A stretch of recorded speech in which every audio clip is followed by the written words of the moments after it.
I'm all about that bass, no trouble. I'm all about that bass. Olá, boa tarde, turma do 7º ano, tudo beleza com vocês? Tudo legal? Estão em casa aí se cuidando, quando saem de casa utilizam a máscara, estão lavando a mão direitinho? Espero que sim, tá? Eu aqui na minha casa me cuidando e vocês aí na casinha de vocês também se cuidem, tá bom? Porque esse vírus aí, ele não tá pra brincadeira de maneira nenhuma. Vamos nos prevenir, vamos nos cuidar, certo? Então, na nossa aula de história de hoje, nós iremos falar sobre os povos indígenas e os reinos africanos. Nós vamos compreender, tá? O que foi o movimento, né? Essa trajetória dos povos indígenas e africanos dentro da nossa América, tá? Como foi a organização, como foi que eles foram se descobrindo com o passar do tempo nessa região, certo? Então, vamos abrir o livro na página 44, dando início aos movimentos indígenas. E aí, a tia vou falando aqui, vou lendo, já vou explicando, tá bom? Para vocês poderem compreender melhor, certo? As mais importantes reivindicações dos movimentos indígenas na América Latina são os seguintes. Quais foram os movimentos? Foram a questão do reconhecimento, tá, do seu território. Por que tinham que fazer esse reconhecimento? Para que assim eles pudessem ter a defesa, né, da sua etnia, da sua cultura, também da sua dignidade. Então, tudo isso fez com que eles pudessem ter o reconhecimento territorial, para que assim eles pudessem analisar o seu próprio reconhecimento enquanto indígena, enquanto povos indígenas, certo? E aí, nós temos aí um grande exemplo na imagem do livro de vocês, que foi de vários movimentos guerrilheiros surgiram na defesa dos indígenas, por terem sido explorados desde o século XV, e um grande exemplo foi o movimento revolucionário Tupac Amaru. E essa imagem aí é desse revolucionário, tá? Também chamado como José Gabriel. Esse era o nome dele mesmo, tá? Só que ele era conhecido também como Tupac, que é o nome que se deu o nome, né, da revolução dele, do movimento que ele fez. E o objetivo desse movimento, né, para Tupac, era fazer com que os indígenas, eles tivessem dignidade, eles fossem reconhecidos diante das situações que vão acontecer, que eu vou dar continuidade para vocês, que eu vou ler com vocês aí, explicar. Então, esse movimento, ele tinha como objetivo o movimento Tupac Amaru, né, foi um movimento revolucionário na defesa dos indígenas, para que os indígenas pudessem reconhecer esses territórios e também pudessem reconhecer a sua dignidade, tá? Lá na página 45, os nativos do continente americano. Durante o processo das grandes navegações iniciada por Portugal e Espanha, a Europa chegou a lugares que nunca haviam conhecido, né, nem imaginado. E aí, como os espanhóis eles estavam em suas navegações lá na ilha de Guananaí, né, era o nome da ilha, que é a atual Bahamas, o que aconteceu?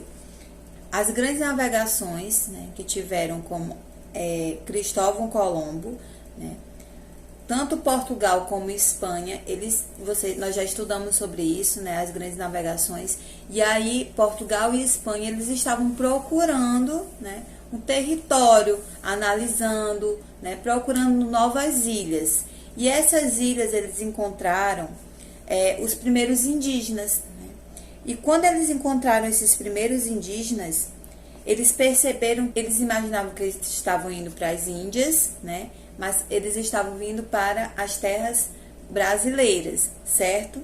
E aí, quando eles perceberam que eles estavam nessa terra, eles denominaram terra de Novo Mundo, né? E aí eles viram os indígenas, conheceram os indígenas, denominaram como indígenas, né? Que nós já estudamos isso aí, né, nas aulas passadas. E aí, o que aconteceu? Quando os portugueses e os espanhóis, eles estavam, né, em suas grandes navegações e chegaram na ilha, perceberam que essa ilha ela teria muitos aspectos positivos. E eles se fixaram nessa terra, questão de ouro, de prata, né? E aí ele chamou essa terra, né, as Índias, de Novo Mundo. Então, para ele, isso foi maravilhoso. Ele descobriu uma nova terra, ele descobriu local onde ele poderia procurar o seu ouro, né? Para ele foi tudo maravilhoso. Mas para os indígenas que se encontravam nessa terra, não foi nada legal, né? Infelizmente. Por que não foi nada legal? Porque quando os indígenas foram descobertos, né, como eu já falei, ele pensava que estava na Índia e denominou esse nome de indígenas, eles foram massacrados, os indígenas foram torturados, né? Eles chegaram até ter as suas aldeias destruídas, e isso foi muito ruim para os indígenas. Além de trazerem muitas doenças, né? Dos homens brancos, trouxeram doenças para os indígenas que acabavam morrendo. Uma doença aí foi a varíola. Lembrando que só no Brasil tinha mais de 1000 tipos de etnias indígenas. Então, assim, foi uma perca muito grande diante aos povos indígenas. Então, vamos lá na página 46. Os grupos indígenas e caçadores. E aí, uma grande parte continuou, né, povoando, tornaram-se escravos, né, dos povos europeus, mas eles tinham também ficado nas suas aldeias, os que sobreviveram, e continuaram ali trabalhando, né, fazendo seu trabalho. Mas aí, o que aconteceu? Os indígenas, né, eles foram procurar os seus grupos para que eles fugiram, na realidade, alguns indígenas fugiram, né, para procurar os seus grupos, para ver o que eles poderiam fazer. Historicamente, os indígenas, eles se dividiam em 5 tipos de grupos de etnias, tanto culturais quanto econômicas, tá? E aí, que só no Brasil, como eu já falei, existiam mais de 1000 etnias, tá? Indígenas só no Brasil. Historicamente, convence-se dividir os grupos indígenas em 5 grandes grupos de etnias e culturais, tá? E econômicos também. Assim, os grandes grupos eram identificados como Sionks, tá? Lá na América do Norte, que hoje está na região do Norte, ali nos Estados Unidos, os Tupi-Guaranis, na América do Sul, no território brasileiro, os Incas, no atual Peru, e os Maias, cuja maior parte vivia na América Central. E esses grupos indígenas, né, eles eram tanto caçadores como coletores, porque eles precisavam de uma forma para procurar o seu alimento, né, cuidar dos seus povos, porque eles começaram a procurar, buscar melhorias para a sua vida. Porém, eles não tinham grandes conhecimentos, alguns sim, outros não, certo? E aí muitos historiadores afirmam que a forma de organização dos Sioux na América do Norte e dos Tupis Guaranis eram muito parecidos com do período neolítico, né?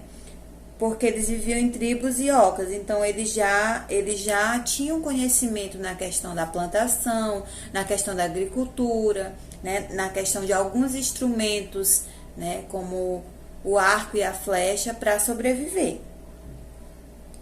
E aí, mais outros desconheciam a noção de propriedade privada. Eles sabiam que eles poderiam estar ali fazendo as suas ocas, fazendo sua moradia, mas eles não tinham conhecimento na questão dos mais velhos e mais sábios. Tipo assim, se ali é meu local, eu posso ficar ali. Não, eles achavam que os mais velhos falassem, não, você não pode ficar ali. Então, eles saíam e iam procurar outros lugares para se fixar. Então, era bem complicado, assim, eles terem o seu próprio território, né?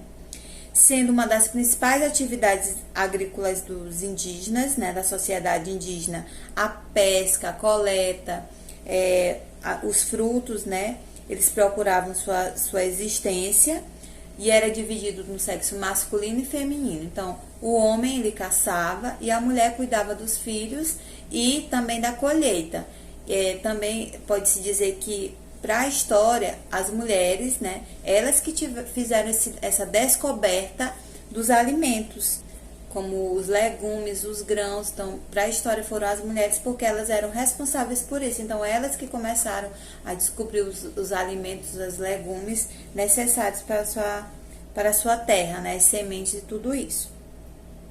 Embora com características primitivas, o nativo americano já havia melhorado sua alimentação e adotado muitos costumes. Entre eles, nós podemos destacar como o uso de controlar o fogo, né? Eles já começaram a fazer isso, a utilização de ossos para as armas, a ausência de grandes construções e entre outros. Dentro da nossa região aqui no Brasil, gente, tá? Nós podemos destacar os sambaquis, que foram os primeiros povos brasileiros, né, a se fixarem no Brasil. Esse nome, ele teve origem, tá, por conta dos alimentos, porque assim, eles se alimentavam de um pouco de tudo, da caça, da pesca. Porém, como eles viviam na região litorânea, né, no litoral, eles começaram a acumular, certo? Aquelas partes dos alimentos, e eles iam jogando, e aí vocês podem observar essa imagem aí. Essa imagem aí é chamada de sambaqui. Não se sabe o certo se esse sambaqui era a moradia dos primeiros povos brasileiros, dos primeiros indígenas brasileiros, ou se era um local onde eles colocavam os mortos, né? Essa palavra sambaqui, ela tem origem tupi, né, que significa coisas amontoadas, né? Como a imagem vocês puderam perceber, é como se fosse amontoado tudo aquilo que eles jogavam, né? E aí nós tivemos os Sioux, foram também conhecidos como Dakotas, eram de origem noroeste dos Estados Unidos, e os Tupis Guaranis, que são do território brasileiro, né? E aí nós tivemos os primeiros contatos desses povos, os Sioux e os Tupi-Guaranis.